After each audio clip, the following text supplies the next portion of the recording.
আজকে যদি মাদ্রাসায় জঙ্গি কারখানা হয়, বাংলা জুড়ে যত মাদ্রাসা আছে শুধু মুসলমানরা শুধু পড়ায় না, হিন্দু ভাই বোনেরাও সেখানে পড়ায়, তাহলে কি তারা ঘুরিয়ে বলতে চাইছেন বাংলার বুকে হিন্দু মুসলমানের সমন্বয়ে মাদ্রাসায় জঙ্গি কারখানা তৈরি হচ্ছে?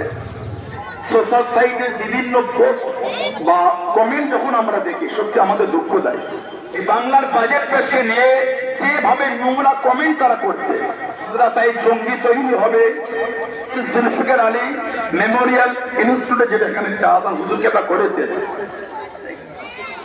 এখানে শুধু কিন্তু মুসলিম শিক্ষক শিক্ষিকারা নয়, সাথে সাথে আমার হিন্দু ভাই বোনেরাও তারা এখানে শিক্ষক শিক্ষিকা হিসাবে তারা এনাদের কাঁধে কাঁধ মিলিয়ে মিশনটাকে ডেভেলপ করার জন্য তারা এখানে পড়াচ্ছেন। গারে হেরায় জাবালে নূরের উপরে আল্লাহ পাক কুরআন শরীফের প্রথম যে আয়াতটা আমার নবী পাকের উপর নাযিল করেছিলেন, ওই আয়াতটা ছিল ইকরা বিসমি রাব্বিকাল্লাযী খলাক। ইকরা বিসমি রাব্বিকাল্লাযী খলাক, পড়ো তোমার রবের নামে যিনি তোমাকে সৃষ্টি করেছে। এই আয়াত শরীফের দিকে যদি আমরা লক্ষ্য করি, আমরা বুঝতে পারবো যে ইসলাম আমাদের করে এডুকেশন শিক্ষার জন্য কতটা আগাবার ইশারা করেছে। বিভিন্ন এলাকা থেকে ভালোবাসার মানুষরা ছুটে এসেছেন, সকলকে আমার পক্ষ থেকে অনেক অনেক ভালোবাসা মোবারকবাদ জানাই। আমরা এই দম্পতি এখানে ছোটবেলায় এই জায়গাটা খেলতে আসছি, আমি আমার ভাইয়ের সাথে আলোচনা করছিলাম, এই জায়গাটা আমাদের ছোটবেলা একটা খেলার জায়গা ছিল। তখন মিশনটা ছিল এত বড় ছিল না, এবং শাহজাহান হুজুর এখানটাই কিছু ওই জিম করার বা খেলার কিছু জিনিস সূচনা করেছিলেন। আমি মুশফিকিন ভাই, আমার আরো ভাইয়েরা, আমরা এখানে বিকালে আসতে একটু খেলাধুলা করতাম। আজকে সেই জায়গাটা এত সুন্দর একটা শিক্ষা পরিবেশ তৈরি হয়েছে, সত্যি আনন্দ লাগছে। এডুকেশন না হলে আমরা কোনোদিন এগিয়ে যেতে পারবো না। কোরআন শরীফে আল্লাহ পাক শরীয়তের অনেক বিধান তিনি বর্ণনা করেছেন। হাদিস শরীফে এসেছে, নবী পাক সাল্লাল্লাহু আলাইহি ওয়াসাল্লাম বলেছেন, আফজালুল ইবাদাত ইবাদাতুস সালাত। যত রকম ইবাদত আছে সবথেকে উত্তম ইবাদতটা হচ্ছে নামাজ। আমার ইসলামের, আমার ধর্মের এটা বিধান। কিন্তু কোরআন শরীফের প্রথম আয়াত কিন্তু আল্লাহ পাক নাযিল করেন না ওয়া আকিমুস সালাত। হাদিস শরীফে এসেছে আফজালুল ইবাদাত ইবাদাতুস সালাত, তারপরেও কোরআন শরীফের প্রথম আয়াত কিন্তু নয় ওয়া আকিমুস সালাত। গারে হেরায় জাবালে নূরের উপরে আল্লাহ পাক কোরআন শরীফের প্রথম যে আয়াতটা আমার নবী পাকের উপর নাযিল করেছিলেন, ওই আয়াতটা ছিল ইকরা বিসমি রাব্বিকাল্লাযী খলাক। ইকরা বিসমি রাব্বিকাল্লাযী খলাক, পড়ো তোমার রবের নামে যিনি তোমাকে সৃষ্টি করেছে। এই আয়াত শরীফের দিকে যদি আমরা লক্ষ্য করি, আমরা বুঝতে পারবো যে ইসলাম আমাদের করে এডুকেশন শিক্ষার জন্য কতটা আগাবার ইশারা করেছে, কতটা আগিয়ে যাওয়ার হুকুম দিয়েছেন। সব থেকে উত্তম ইবাদত ও আকিমুস সালাহ আল্লাহ পাক দেন না, আল্লাহ পাক দিয়েছেন ইকরা বিসমি রাব্বিকাল্লাযী খলাক। সেই এডুকেশনের একটা পরিবেশ এখানে তৈরি হয়েছে, যেটা 2000 সাল থেকে শাহজাহান হুজুরকে এবার টুকটুক টুকটুক করে মেহনত দিয়ে আজকে এত সুন্দর গুছিয়ে তুলেছে। সরকারে দো আলম সাল্লাল্লাহু আলাইহি ওয়াসাল্লাম তিনি হাদিস শরীফের মধ্যে জিকির করেছেন, তালাবুল ইলমি ফরিজাতুন আলা কুল্লি মুসলিম। প্রত্যেক মুসলমানের জন্য শিক্ষা অর্জন করাটা হচ্ছে ফরজ, সেটা ছেলে হোক মেয়ে হোক যেই হোক। এখানে শিক্ষা মানে সুশিক্ষা, যে এডুকেশন অর্জন করলে মানুষ মানুষকে ভালোবাসতে পারবে, মানুষ সমাজকে খুশিয়ে তুলতে পারবে। বিভিন্ন সময় সোশ্যাল সাইটের বিভিন্ন পোস্ট বা কমেন্ট যখন আমরা দেখি সত্যি আমাদের দুঃখ দেয়।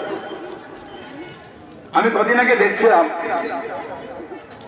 যে কিছু শিক্ষা মহল থেকে এই যে বাজেট পেশ হয়েছে বাংলার, এই বাংলার বাজেট পেশকে নিয়ে যেভাবে নোংরা কমেন্ট তারা করছে, যে মাদ্রাসায় এত বাজেট দেওয়া হলো, মাদ্রাসায় জঙ্গি তৈরি হবে। আজকে এই পীর জুলফিকার আলী মেমোরিয়াল ইনস্টিটিউটে যেটা এখানে শাহজাহান হুজুরকে তা করেছে,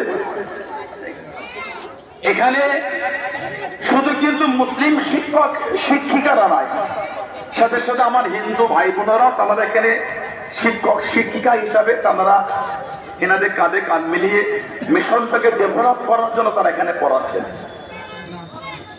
আজকে যদি মাদ্রাসায় জঙ্গি কারখানা হয়, তাহলে বলেন বাংলা জুড়ে যত মাদ্রাসা আছে শুধু মুসলমানরা শুধু পড়ায় না, হিন্দু ভাই বোনেরাও সেখানে পড়ায়।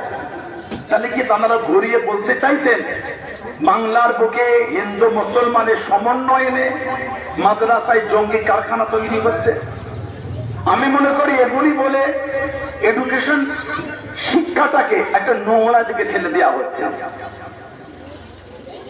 মানুষ এডুকেশন অর্জন করে যে এত নোংরা কমেন্ট করতে পারে, এগুলো আমাদের ভাবতে অবাক লাগে। তাই আমরা সেই সমস্ত ভাইদের দৃষ্টি আকর্ষণ করে বলবো, এই নোংরা কমেন্ট করে শিক্ষাটাকে মানুষের কাছে হেয় প্রতিপন্ন করবেন না, নোংরা ভাবে উপস্থাপন করার চেষ্টা করবেন না।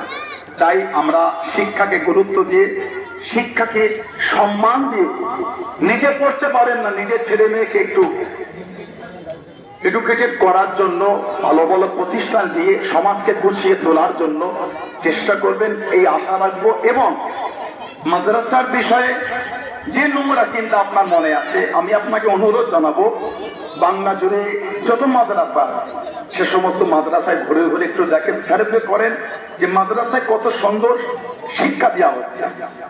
আজকে মাদ্রাসার ছেলেরাও কিন্তু ডক্টর হচ্ছে, তারা ইঞ্জিনিয়ার হচ্ছে, তারা বিভিন্ন প্রতিষ্ঠান মিশন করে চলছে। তাহলে আরবি পড়লেই যে তাকে নোংরা ভাবে কমেন্ট করতে হয়, এটা কোনো সভ্য মানুষের সুচিন্তা হতে পারে না। তাই আপনার এই নোংরা চিন্তাকে ধিক্কার জানিয়ে আমি পীর জুলফিকার আলী মেমোরিয়াল ইনস্টিটিউটের সমস্ত কর্তৃপক্ষ, শিক্ষক শিক্ষিকা, আমার ভাই বোনেদের ভালোবাসা জানিয়ে, বিশেষ করে আমার সম্মানীয় পীর শাহজাহান হুজুরকে অনেক অনেক ভালোবাসা জানিয়ে, আল্লাহ পাক তার শরীর সুস্থ রাখেন। তিনি যেভাবে এই মাদ্রাসার কর্তৃপক্ষদের সাথে করে নিয়ে হিন্দু মুসলমানের একটা মেলবন্ধন তৈরি হয়েছে, জাতি ধর্ম বর্ণ নির্বিশেষে কত সুন্দর কাঁধে কাঁধে মিলিয়ে সবাই মিলে আমাদের আগামী প্রজন্মকে, আমাদের আগামী জেনারেশনকে আরো আগিয়ে দিয়ে যাওয়ার জন্য, ভালো ভালো জায়গায় পার্টিসিপেট করার জন্য আপনারা এই সুন্দর মিশনকে, এই প্রতিষ্ঠানকে এত মেহনত দিয়ে গুছিয়ে তুলেছেন। এর জন্য আমি এই প্রতিষ্ঠানের সমস্ত ভালোবাসা ভাইদের করে অনেক অনেক ভালোবাসা জানিয়ে, সর্বশেষে আমার ছোট ভাই মির্জাদা মুহাদ্দিস সিদ্দিক ভাইকে অনেক ভালোবাসা তার জন্য জানিয়ে আমি আমার সংক্ষিপ্ত বক্তব্য সমাপ্তি করলাম। আল্লাহ সকলকে ভালো রাখেন, আল্লাহ আমাদের সকলকে সুস্থ রাখেন, আল্লাহ আমার বাংলার পরিবেশে জাতি ধর্ম বর্ণ নির্বিশেষে সমস্ত সম্প্রদায় মানুষকে কাঁধে কাঁধ মিলিয়ে সম্প্রীতি মেলবন্ধন ভালোবাসায় কাঁধে কাঁধ মিলে চলা তৌফিক দান করেন। ওয়া আখিরু দাওয়ানা আলহামদুলিল্লাহি রাব্বিল আলামিন।